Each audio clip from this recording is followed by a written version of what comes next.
நேற்று காலை தலைநகர் ஜலான் மஸ்ஜித் இந்தியா பகுதியில் ஒரு குழியில் விழுந்த பெண்ணை மீட்கும் பணி இன்னும் தொடர்வதாக தெரிவிக்கப்பட்டுள்ளது. தேடுதலுக்கு உதவும் வகையில் மண்வாரி எந்திரங்கள் கொண்டுவரப்பட்ட போதிலும் இன்னும் கண்டுபிடிக்கப்படவில்லை. தேடுதலின் போது தீயணைப்பு வீரர்கள் கான்கிரீட்டால் கட்டப்பட்ட 1.5 மீட்டர் ஆழமான அறையை சுற்றி தோண்டினர். இந்திய நாட்டவரான சம்பந்தப்பட்ட பெண்ணை தேடுவதற்காக 2 ஸ்கூபா டைவர்ஸ் தோண்டப்பட்ட பகுதியில் உள்ள அறைக்குள் நுழைந்ததாக தீயணைப்பு மற்றும் மீட்புத்துறை நடவடிக்கை இயக்குநர் நோடின் ஃபவுசி செய்தியாளர்களிடம் தெரிவித்தார். 48 வயதான அந்த பெண் நீரோட்டத்தால் கொண்டு செல்லப்படுவதற்கான சாத்தியக்கூறுகளையும் மீட்பு படையினர் ஆராய்ந்து வருகின்றனர். இதற்கிடையில் கோலாலம்பூர் மேயர் மைமூனா ஷெரீப் பெண்ணின் கணவரை சந்தித்து தனது அனுதாபத்தை வெளிப்படுத்தியதாக கூறினார். பாதிக்கப்பட்டவர் நேற்று காலை 8:22 மணி அளவில் ஸ்லாங்கூர் மேன்சனில் இருந்து லெபோ அம்பாங்கிற்கு நடந்து சென்று கொண்டிருந்த போது குழியில் விழுந்தார். இதனிடையே எங்கள் அம்மாவை கண்ணிலையாவது காட்டுங்கள் என்று குழியில் விழுந்த அவரது மகன் கதறியிருப்பது பலரையும் கண்ணீர் மல்க வைத்துள்ளது.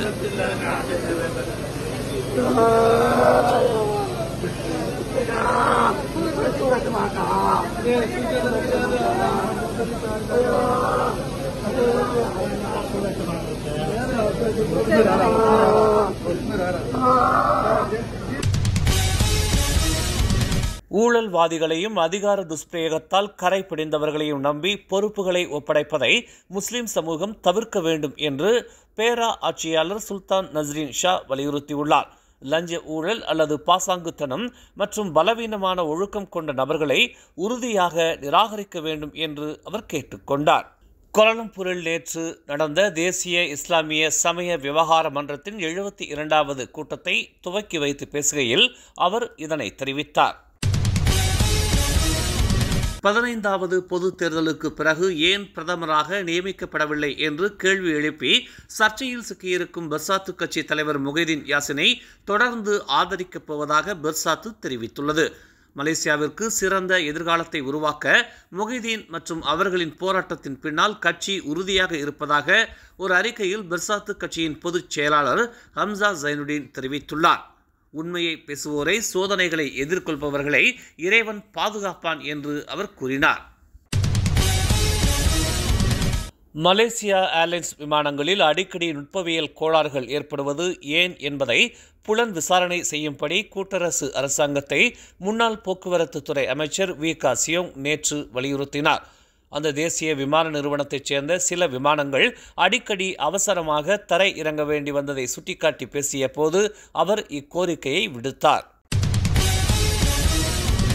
ஈப்போ ஸ்லிம் ரிவர் வரலாற்று பாலமான ஸ்லிம் வில்லேஜ் பாலம் நேற்று பிற்பகலில் இருந்து தொடர்ந்து பெய்த கனமழையால் ஏற்பட்ட வெள்ளப்பெருக்கு காரணமாக இரவு 8 மணி அளவில் இடிந்து விழுந்தது.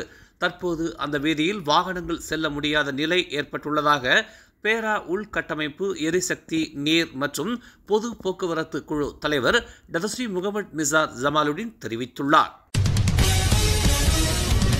ஸ்ரம்பான் பக்கான் லாமா நீலாயில் உள்ள ஒரு கடையின் பின்புறம் கொலை செய்யப்பட்டதாக சந்தேகிக்கப்படும் ஒருவரின் உடல் கால்வாயில் கண்டெடுக்கப்பட்டது. பாதிக்கப்பட்டவர் 30 வயதுக்கு இடைப்பட்ட வெளிநாட்டவர் என்று நம்பப்படுவதாக ஸ்ரம்பான் போலீஸ் தலைவர் மாலிக் ஹசீம் தெரிவித்தார்.